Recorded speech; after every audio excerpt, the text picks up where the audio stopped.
নমস্কার, আমি doctor Sabyasachi Saha, consultant brain and spine surgeon. এই পেশেন্টটা আমাদের কাছে এসেছিল মাথায় চোট নিয়ে।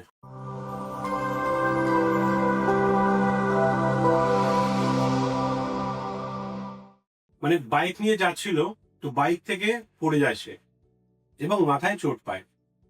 ছেলেটির বয়স 21 বছর, আপনারা দেখতেই পাচ্ছেন, খুব অল্প বয়স। বাবা মায়ের উদ্বেগের অভাব ছিল না। ছেলেটা যখন আমাদের কাছে আসে তখন ওর সেন্স, যেটা আপনারা এখন দেখতে পাচ্ছেন, এই পর্যায়ে ছিল না। নমস্কার, আমার নাম অয়ন পাল। আমি অঞ্চল পাল। আমার অ্যাড্রেস গোড়াবাজার, দমদম। আমার ছেলের মার্চ মাসের 12 তারিখ একটা বাইক দুর্ঘটনা হয় সেন্টারের মোড়ে। কিন্তু তখন ওইখান থেকে আমি একটা নামী হসপিটালে ভর্তি করি। তো করার পরে তারা আমারে মোটামুটি ভাবে বলে যে আমরা কিছু বলতে পারছি না। ডক্টর জাহিমবাবু আছেন, ওখানেই থাকেন। তো উনি আমাকে বললেন যে তুমি বরানগর সঞ্জীবনী হসপিটালে নিয়ে যাও, ওখানে দেখো ভালো ট্রিটমেন্ট হয়। তো আমি এখানে নিয়ে এলাম। তা নিয়ে আসার পরে প্রথমেই আমার ডক্টর সব্যসাচী স্যারের সাথে কথা হলো। তা উনি আমাকে বললেন যে হ্যাঁ, ক্রিটিক্যাল ব্যাপার আছে, তবে হ্যাঁ আমি সুস্থ করে বাড়িতে পাঠিয়ে দেবো, কোনো ওটির ব্যাপার নেই। আমি খুবই আশ্বস্ত হলাম এবং পর পর পর পর এইভাবে চলতে থাকলো। তা থাকার পরে আমার ছেলে মানে যে অবস্থায় ছিল এবং ওইখান থেকে নামি যে হসপিটাল ছিল সেখান থেকে আমার কোনো ভরসা দিতে পারেনি। উনি বললো যে আপনারা যদি অন্য জায়গায় নিয়ে যান আমাদের কোনো আপত্তি নেই। কিন্তু আমি খুবই মর্মাহত এবং দুঃখের সহিত এইভাবে খোঁজাখোঁজ করার পরে এইটার সন্ধান পাওয়ার পরে তখন আমি সেইভাবে এখানে এলাম। এসে তো আমি অভিভূত এবং ওই স্যার, বিশেষ করে সৌরভ কুণ্ডু স্যার এবং সব্যসাচী স্যার যেভাবে করেছে, মানুষে বলে যে ভগবান দেখা পাওয়া যায় না, আমি তাই ভগবানের দেখা পেয়েছি এবং আমার ছেলেকে একদম সুস্থভাবে আমি ফিরিয়ে নিয়ে যাব।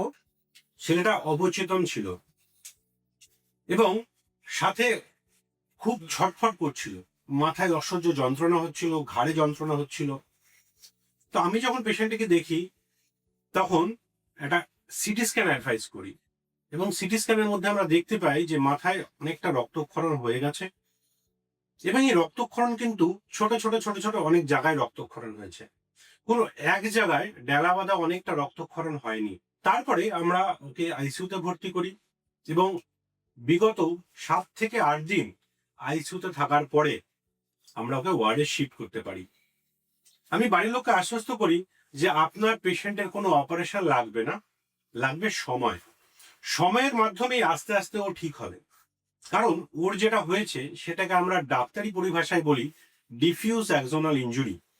মানে আমাদের ব্রেন অনেকটা দইয়ের মতন, জমাট বাঁধা দইয়ের মতো। সেটা যদি আঘাতপ্রাপ্ত হয়, দই যেমন ফেটে যায়, সেই রকমই আমাদের ব্রেনও যদি আঘাতপ্রাপ্ত হয় তাহলেও কিন্তু তার মধ্যে ছোট ছোট রক্তক্ষরণ হয়, যেটার নাম ডিফিউজ অ্যাক্সোনাল ইনজুরি। ওর ক্ষেত্রেও তাই হয়েছিল। এর জন্য দরকার আইসিইউতে পরিষেবা এবং কিছু ওষুধপত্র। আজকে ওষুধপত্র এবং আইসিইউতে পরিষেবা পাওয়ার পরে ও কিন্তু সম্পূর্ণ স্বাভাবিক। সেই অবস্থায় তারা আমাকে করে দিয়েছে এবং সমস্ত সঞ্জীবনী টিমকে আমি ধন্যবাদ জানাই যে এতভাবে তারা সহযোগিতা করেছে। তাদের কথাবার্তা, ব্যবহার, সব দিক থেকে আমি অভিভূত। আমি তাদের কৃতজ্ঞতা স্বীকার করি যে এইরকম যেন প্রত্যেকটা রোগী যেন এইভাবে পরিষেবা এরা দেয় এবং এইভাবে যেন যায়, আরো এই হসপিটালে আরো বড় হোক, আমি তাই কামনা করি। তো এই সমস্ত পরিষেবাই কিন্তু আমরা বরানগর সঞ্জীবনী হসপিটাল এখানে প্রোভাইড করে থাকি।